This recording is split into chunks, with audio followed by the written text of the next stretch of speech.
ادي الكنيسة. دي الدور من الادوار اللي بتشطب. الله ينور.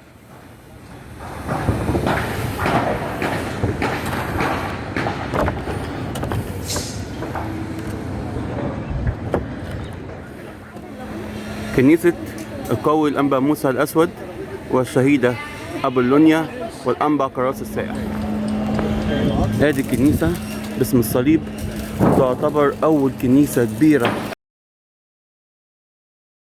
في شبه الخيمة تاخد تصريح كامل وبالمساحة ديت. طبعا جهود كبيرة تمت ونيافة الأنبا مرقس شغال شغل من نار علشان الكنائس اللي عنده تنمو وتكبر.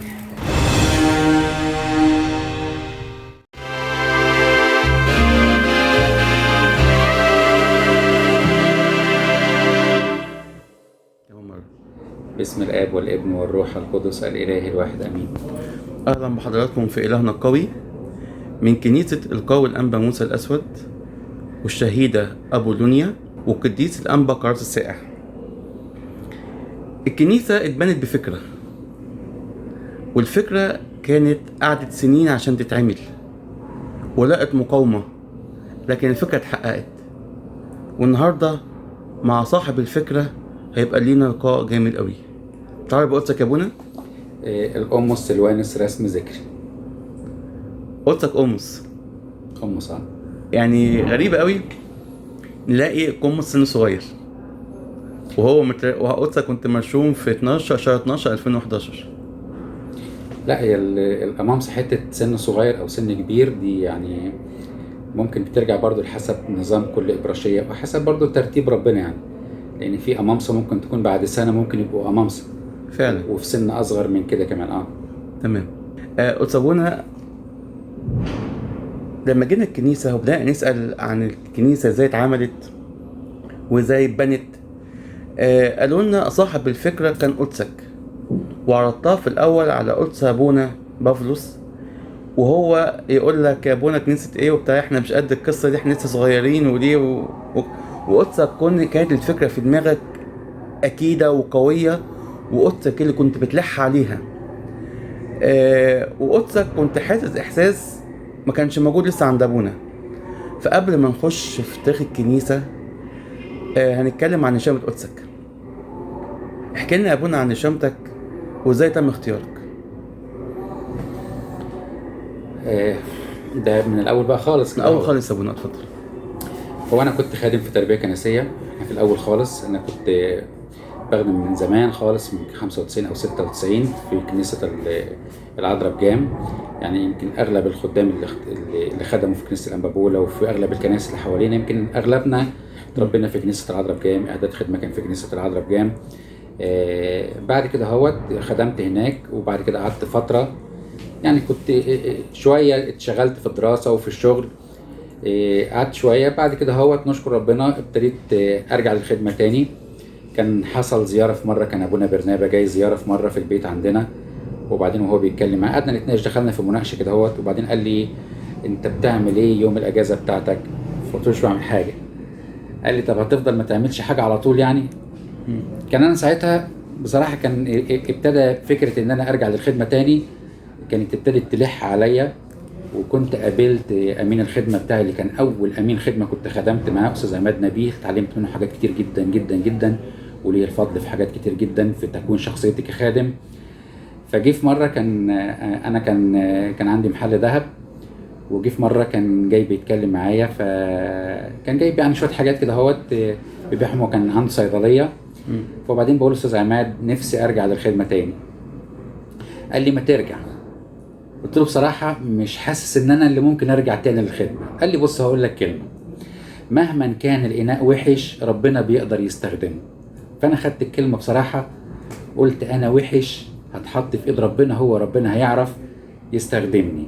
تمام. انا بقيت حلو، هبقى حلو بايد ربنا اللي اتمدت في حياتي. وعلى الاساس ابتدت الفكرة تيجي لي تاني ان انا نفسي ارجع للخدمة. لما جه ابونا برنابا وكان جاي بيفتقد في البيت، وابتدينا نتناقش ونتكلم في شويه امور كده فقال لي بتعمل ايه يوم الاجازه؟ قلت له ما بعملش حاجه. قال لي طب وهتفضل ما تعملش؟ قلت له بصراحه ابونا انا نفسي اخدم يعني. قال لي طب ما تنزل تخدم معانا. قال لي في يوم الخميس في اجتماع شباب، وفي يوم الاحد خدمه حضانه. قلت له انا اجازتي يوم الاحد. قلت له انا كنت بخدم تربيه كنسيه في منطقه متنامه زمان، ضواحي متنامه. قال لي انا كنت بتخدم في الاول قبل كده؟ قلت له كنت بخدم من 96 وفي 95 والكلام دوت، كنت في العذراء بجام. قال لي طب خلاص تعالى هعرفك بالخدام يوم الاحد، خدام الحضانه، وابدا انزل الخدمه. وبالفعل نزلت الخدمه في حضانه، وابتديت انزل الخدمه في الانبابوله من التوقيت دوت. تمام. بس وابتديت بقى يعني شويه شويه وانا موجود في الخدمه اتنقل من منطقه لمنطقه. يعني خدمت في 4 مناطق. كنيسه الانبابوله كانت كنيسه بالرغم انها كانت صغيره في المساحه، الا انها كانت بتخدم شعب كتير جدا. يعني كانت بتخدم حوالي 5000 اسره. بتخدم منطقه المنشيه، وبتخدم منطقه المحلاوي، وبتخدم منطقه ابن الحكم، وبتخدم منطقه المبيوم، وبتخدم منطقه بدر. يعني كانت بتخدم حوالي 5 مناطق بالرغم ان الكنيسه نفسها ما تعديش 400 متر. ابتديت انزل في الخدمه واتنقل، ينقلوني من منطقه لمنطقه. تعالى في المنطقه دي اقول لهم حاضر، تعالى في الفصل دوت اقول لهم حاضر، تعالى في الفصل دوت اقول لهم حاضر. فكنت بتنقل من منطقه لمنطقه. تقريبا خدمت في المناطق كلها بتاع كنيسه الانبابوله. بس لحد ما جه اختيارك.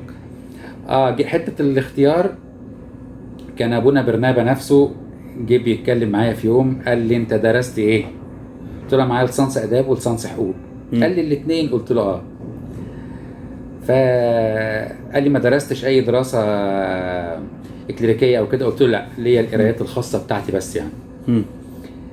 قال لي طيب. ابتدى يكتب لي شويه حاجات كده. طب عايزينك تبدا تدرس في كذا وفي كذا وفي كذا. حاجات طبعا تاريخ كنيسه، لاهوت، عقيده، طقس، كتاب مقدس، ابتي، الحان، حاجات اللي زي كده. هو قال لي عايزك تبدا تدرس في الحاجات دي هي. فبقول له ليه؟ انا اتخضيت. فراح ضحك. فبقول له عايز افهم. قال لي انا هندخلك مسابقه كده. فبعدين ساعتها ابتدوا يندهوا عليا. كنت انا امين خدمه في التوقيت دوت. انا كان اسمي شهير في الاول. قالوا استاذ شهير تعالى احنا عايزينك عشان الاجتماع التدبيري ابتدى يشتغل يعني. فقلت له طب حاليا يا ابونا اروح بس الاجتماع، وبعد الاجتماع اجي القدس. خلصت الاجتماع وجيت لابونا. وبعد ما خلصت الاجتماع كان ابونا كان ساعتها جاي له في ناس جايين عشان يعملوا محضر خطوبه. وبعدين بعد ما هو خلص انا استنيت ابونا. وبعدين قلت له عايز افهم بقى في حته مسابقه دي يعني مش داخله دماغي بصراحه. واول ما ابونا لقيته ابتسم فقلبي اتقبض كده، اتخضيت يعني. فوبعدين قلت له عايز افهم. قال لي ما هو بصراحه ما يكونش موجود معانا خدامنا في الكنيسه، وهنجيب خدام من بره عشان يترسموا كهنه. احنا بنحاول نعد عدد كبير من خدام الكنيسه اللي بيهم ممكن نختار منهم، ربنا يختار يعني حد للكهنوت. قلت له لا، اعترف لك الاول. قلت له كده عشان تعرف بتتكلم مع مين الاول يعني. موضوع الكهنوت دي موضوع كبير قوي ووزنه كبيره ومسؤوليه فقلت له اعترف لك الاول. انا كان اب اعترافي في الوقت ده كان ابونا دانيال نخله. كنت حضرتك برضو ابونا دانيال شفت ليه تصوير في اب ورع جدا. اب حلو خالص خالص. فقلت له اقعد اعترف لك. قال لي بص هقول لك كلمه. قلت له اتفضل. قال لي هو الانبا موسى الاسود بقى الانبا موسى الاسود مره واحده؟ قلت له لا. وابتدى من هنا هو قال لي بس احنا ما نعرفش ربنا كمان يعني، ربنا رايد ولا مش رايد، انت بس ابدا اهتم بدراسه العقيده واللاهوت والكتاب. طبعا احنا كان في القرايات اللي كنت بقراها من قبل كده، ولكن لان احنا كمان عندنا الابراشيه بتاعتنا سيدنا حكيم جدا، ما بيختارش كده وخلاص، لكن بيعمل شويه اختبارات، جزء اختبارات نفسيه. دلوقتي بيعمل كوتشنير صعب جدا للكاهن اللي هو المرشح للكهنوت وزوجه الكاهن. وبعد كده هو قعدت اختبار اكليريكي كمان مع عدد كبير من الكهنه، ممكن يبقوا 12 كاهن قاعدين بيسالوا. بحس ان الموضوع سيدنا بيصعبه لو داخل كليه الشرطه اسهل. بيصعب جدا. يعني لو داخل تقدم في وظيفه كبيره اسهل، لان هو سيدنا عارف ان المسؤوليه مش سهله، والتعامل مع الناس برضو مش سهل، واختيار الكاهن اختيار راعي واختيار كاهن. الكاهن هيبقى موجود في الكنيسه ممكن لفتره طويله. الكاهن المتعب ممكن يتعب شعبه لسنين طويله. أيوة. الكاهن اللي عنده تعليم مش سليم هيتعب برضو شعبه لسنين طويله. فسيدنا بيبقى حريص جدا وهو في موضوع اختيار الكهنه ده بيمر بكذا مرحله يعني، الاختبار النفسي والاختبار الاكليريكي والكشف الطبي يعني للزوج وللزوجه. ولازم يعرف برضو يعني دلوقتي هل هو فعلا هيقدر يخدم ولا لا. زوجته هتقدر تحتمل خدمه زوجها ككاهن ولا لا. فكل دوت لازم سيدنا ليه حكمه كبيره في الموضوع. نعرف ان ممكن في اعداد كتير ممكن تترشح ومش كل الناس تترسم يعني في ككهنه. فالموضوع ما كانش بسهوله. المهم ساعتها اما ابونا برنابا اتكلم معايا فقال لي احنا برضو نصلي، ما نعرفش يعني ربنا، احنا بنرشح ناس وبنعد ناس ونشوف ترتيب ربنا ايه يعني. تمام. تاني يوم رحت لابونا دانيال نخلي. رحت اعترفت. بعد ما اعترفت خالص خالص خالص رحت قلت له ابونا برنابا قال لي ادرس الموضوعات دي. اول ما شاف الورق حاجات لاهوت وعقيده وكتاب مقدس وطقس وتاريخ كنيسه ومجامع فهم. قال لي ده عايز يرسمك كاهن. قلت له طب ازاي؟ قال لي بص ممكن تكون هي دي الطريقه اللي ربنا عايز يخلصك بيها. بس فانا مقتنع بحاجه 1,000,000%.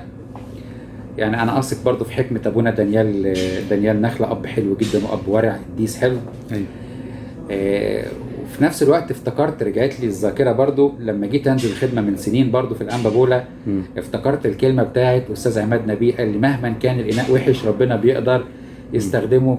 فانا نزلت بوحشت زي ما انا وربنا بقى هو اللي بيشتغل.